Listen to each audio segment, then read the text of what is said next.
माननीय मंत्री जी, आपने कहा कि कन्वर्जेंस से हो रहा है नियत नेल्लार में, तो कितने विभाग की कितनी राशि किसके साथ कन्वर्जेंस की जा रही है उसकी?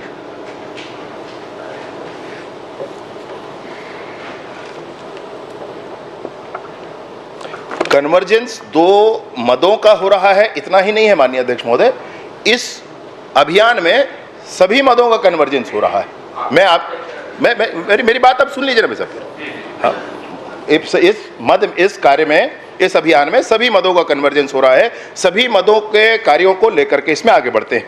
25 तरह के सामुदायिक कार्य हैं और 18 प्रकार के व्यक्तिगत कार्य हैं, जिसको लेकर के काम हम लोग कर रहे हैं माननीय अध्यक्ष महोदय। और कुल योजनाएं है कहाँ? बीजापुर में? नहीं, आप नियत नेल्लार में। नहीं, बीजापुर के लिए सुनिए ना, आपने कहा कि ये महाअभियान है और कन्वर्जेंस से सारी योजनाएं संचालित की जा रही हैं। आप किसी विभाग के, जैसे गृह विभाग से मान लो किसी मद से कन्वर्जेंस कर रहे होंगे, तो मैं ये पूछ रहा था कि कितने विभाग के कौन सी मद की राशि से आप कन्वर्जेंस कर रहे हैं? कि पैसा बजट से दिया है कन्वर्जेंस के लिए कि विभागीय पैसे से कर रहे हैं? कौन कौन विभाग कन्वर्जेंस के लिए आपको पैसे दे रहा है, ये जानना चाह रहा था।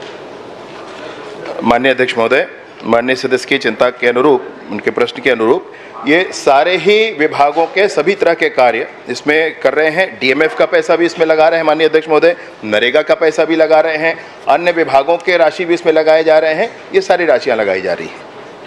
माननीय अध्यक्ष महोदय, माननीय मंत्री जी से मैं जानना चाहूँगा अपने प्रश्न में, ये एक सीजीएमएससी से संबंधित है। उत्तर में आपने दिया है कि डायरेक्टर हेल्थ ने डिमांड क्रिएट की और सीजीएमएससी ने खरीदा। कितनी राशि, कितनी सामग्री की संख्या बता देंगे? नाम मत बताइए, आपने इतना मोटा मुझे दिया है। इतने आइटम का, इतनी राशि का डिमांड उन्होंने, इतने सामान का डिमांड उन्होंने दिया और उसके विरुद्ध कितनी राशि उपलब्ध करवाई? डिमांड जो दिया, कितनी राशि उपलब्ध करवाई गई और कितने दिन के अंदर में वो सप्लाई हुई?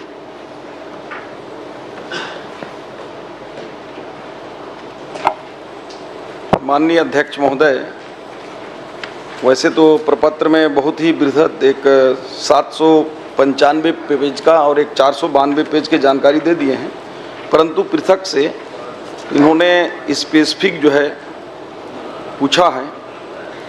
तो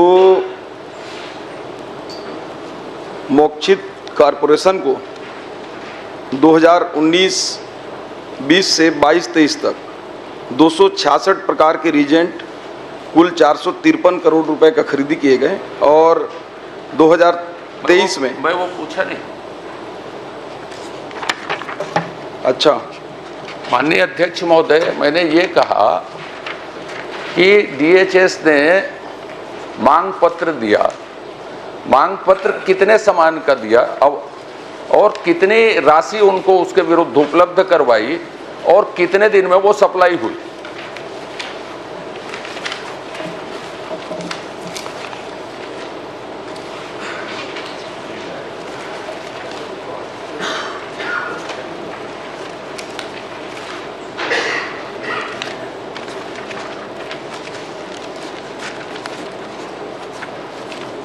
क्योंकि आपने मोक्षित से संबंधी प्रश्न पूछा है, तो उस कंपनी का डिटेल है, बाकी तो आपको मैं मोक्षित के ऊपर, माननीय मंत्री जी, हाँ, मोक्षित उसमें उल्लेखित है। फिर मोक्षित का यदि बता रहे हैं तो फिर पूछ देता हूँ, मोक्षित को यदि किया है। नहीं, इसमें भी मैं आपको फिर भी बता दे रहा हूँ पिछला सवाल का जवाब।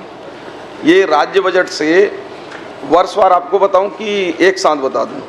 मैं जिस विषय में पूछा हूँ, हाँ, जिस कंपनी का नाम भी मैंने प्रश्न में लिया, उस कंपनी को आपने दिया, तो उसके लिए रिएजेंट्स खरीदी जो की है आपने, कितने रिएजेंट्स की डिमांड क्रिएट हुई डीएचएस के द्वारा, उसके विरुद्ध कितनी राशि सीजीएमएससी को उपलब्ध करवाई गई, कितने दिन की अवधि में रिएजेंट उपलब्ध करवाए गए, सप्लाई की गई मतलब, और उसमें क्या क्या अनियमितताएं पाई गई?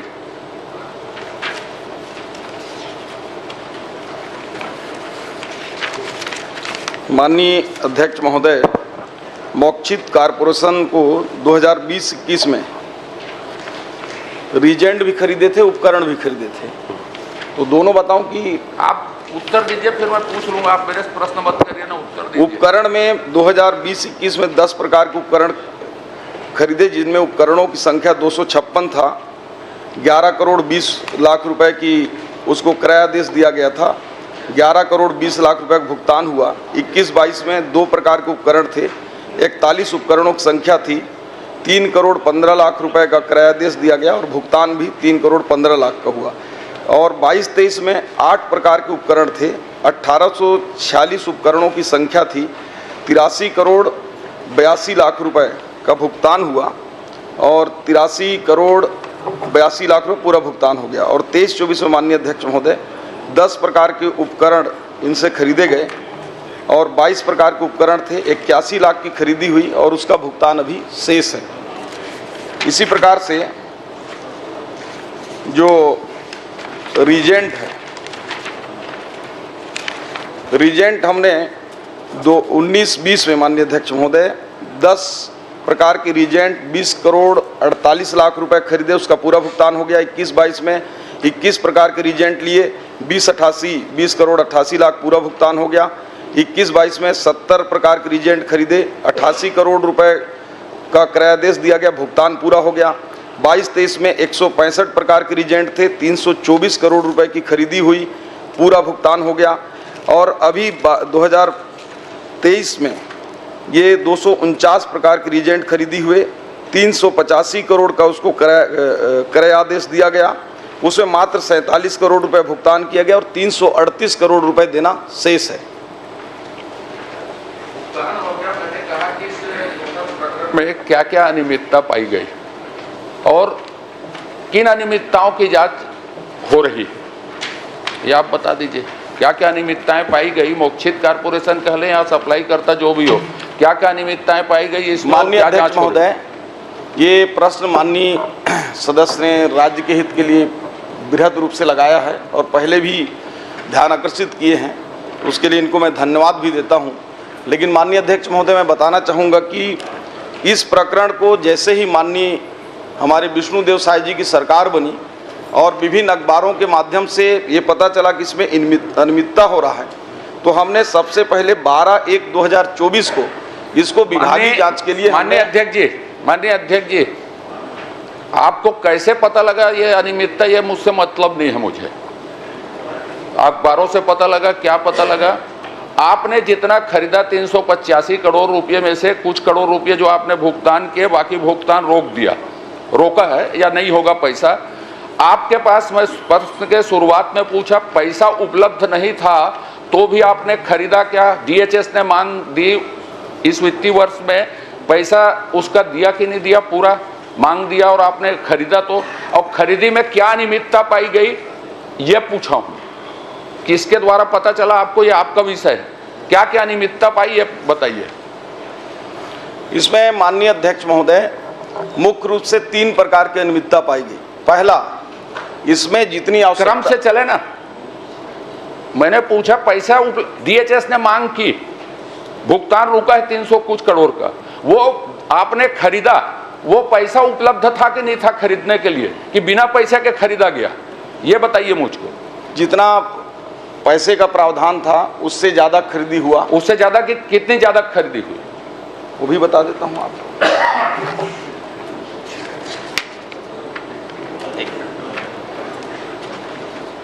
छोड़ पर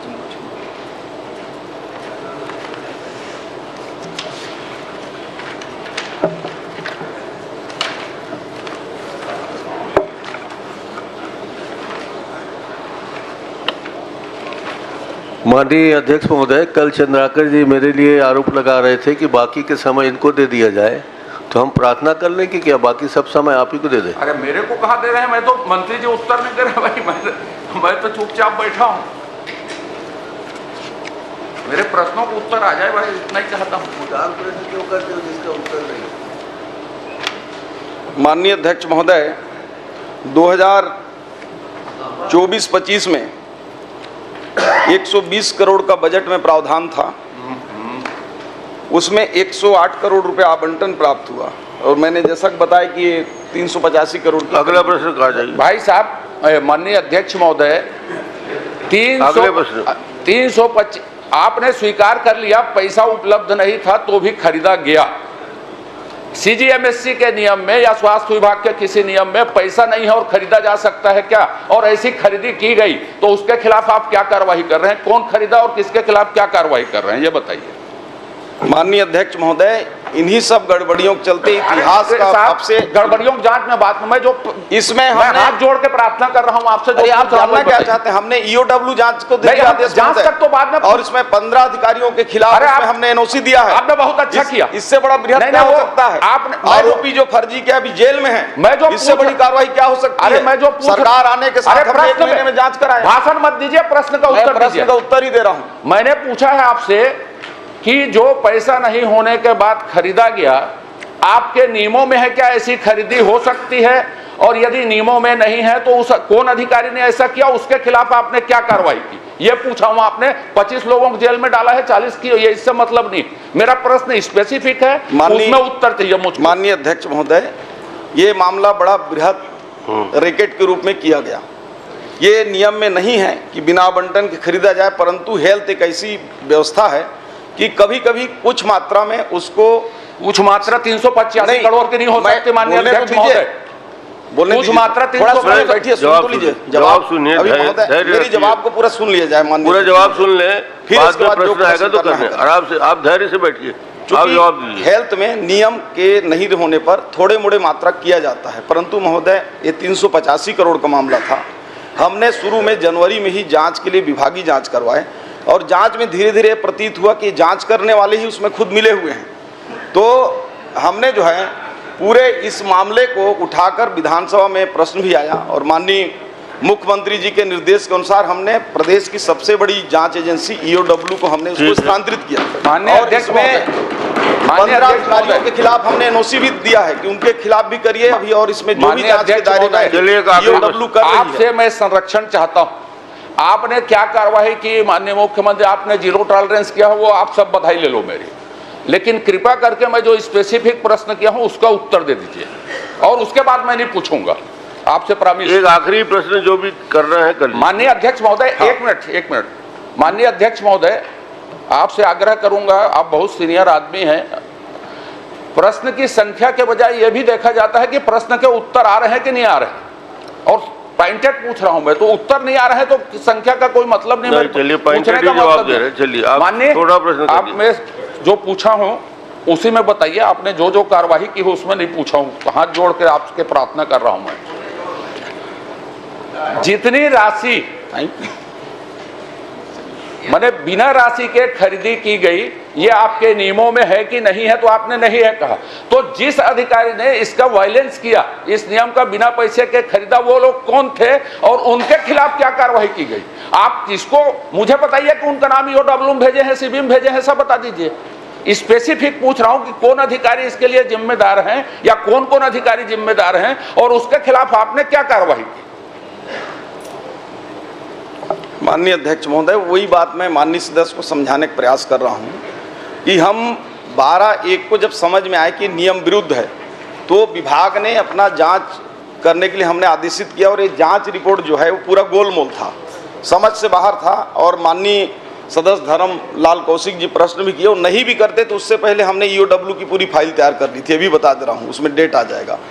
तो हमने ऐसे अधिकारियों के खिलाफ, मैंने बताया कि 15 अधिकारी हैं, इसमें 2 बड़े अधिकारी हैं, चूंकि ईओडब्ल्यू में जांच नहीं चल रहा है, शायद वो सदन में उनके नाम बताना उचित नहीं होगा। दोषी है यदि ये जिम्मेदार है, नाम क्यों नहीं बताएंगे? कौन 2 बड़े, कौन छोटे, कौन 15? मैं तो ऐसे 15 अधिकारियों के खिलाफ ईओडब्ल्यू को हमने दे दिया है। अब चूंकि हम तो जांच करके, मंत्री को अधिकार नहीं है कि जांच करके उसको सूली पर लटका दे, हमने इससे बड़ा जांच आप क्या चाहते हैं बताइए? माननीय अध्यक्ष महोदय, मैं बैठ रहा हूं आपसे खेद व्यक्त करके, सीधी बात है कि मैंने जो पूछा उसका भर उत्तर नहीं दिया उन्होंने।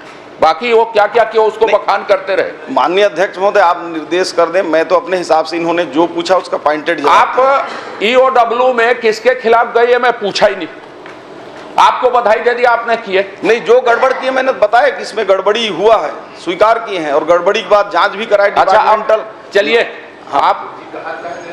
आप उत्तर नहीं दे रहे हैं मुझको, तो मत दीजिए। मैं ये पूछ रहा हूं कि इसमें जो कारपोरेशन का नाम मैंने उल्लेखित किया, उस कारपोरेशन के खिलाफ भी आप ईओडब्ल्यू में गए हैं, तो उसके खिलाफ क्या क्या किन किन मुद्दों में जांच हो रही है ये बता दीजिए। उन्होंने क्या क्या गड़बड़ी की है सप्लाई कर्ता ने, जिसके खिलाफ आप जांच करवाए हैं, आप जांच करवाए हैं और ईओडब्ल्यू को दिए हैं। तो जिन्होंने सप्लाई की है, उन्होंने सप्लाई करता है, उन्होंने क्या क्या गड़बड़ी की है जिसके खिलाफ आप ईओडब्ल्यू में गए हैं, ये मेरा आखिरी प्रश्न है। चलिए। माननीय अध्यक्ष महोदय, उसमें सप्लाई करता और सप्लाई कराने में जिनका हाथ था, जिन अधिकारियों का, कर्मचारियों का, पूछ रहा हूं मैं, उन सबके खिलाफ ईओडब्ल्यू में हमने नाम दिया है। और मुख्य रूप से जो ये बिंदु पूछ रहे हैं कि सप्लाई करता क्या क्या गड़बड़ी था, तो उसके तो गड़बड़ी नंबर 1 कि बिना किसी प्रकार के उसमें खरीदी नियम में जो दर हैं, वो 100 रुपये की चीज़ को 10 गुना 8 गुना रेट में खरीद लिया गया था। वो जांच हुआ। ऑर्डर मिला है। दूसरा उसने ऑर्डर मिला, ठीक है, मैं रुकिए, आपके विभाग ने ऑर्डर दिया उतने पैसे में सप्लाई का उनको। अरे उसी में तो आ रहा हूं मैं। इसके बाद जो ऑर्डर दिए माननीय अध्यक्ष महोदय, उसमें नियम है कि उसको चालू करके उसमें रीजेंट जांच चालू होने के बाद भुगतान होता है। अभी भी 700 से ऊपर मशीनें हैं, आज तक नहीं चालू हो पाई हैं। तीसरा चीज उसने बताया कि ये क्लोज मशीन है जिसमें दूसरे के रीजेंट नहीं लगता है, और छद्म पूर्वक जो है उसने ओपन मशीन भी दे दिया जिसमें किसी के भी दवाइयाँ लगते हैं। तो कुल मिला के ये सप्लायर और अधिकारियों की सांठगांठ से हुई है। प्रथम दृष्टया में सप्लायर को जेल में डालकर उसको ईओडब्ल्यू में डाला है, और अधिकारी भी उसमें 15 अधिकारियों के नाम हैं, उनको हमने एनओसी दे दिया है। चूंकि ईओडब्ल्यू जांच कर रही है, विभाग नहीं कर रही, इसलिए मैं समय सीमा भी नहीं बता पाऊंगा।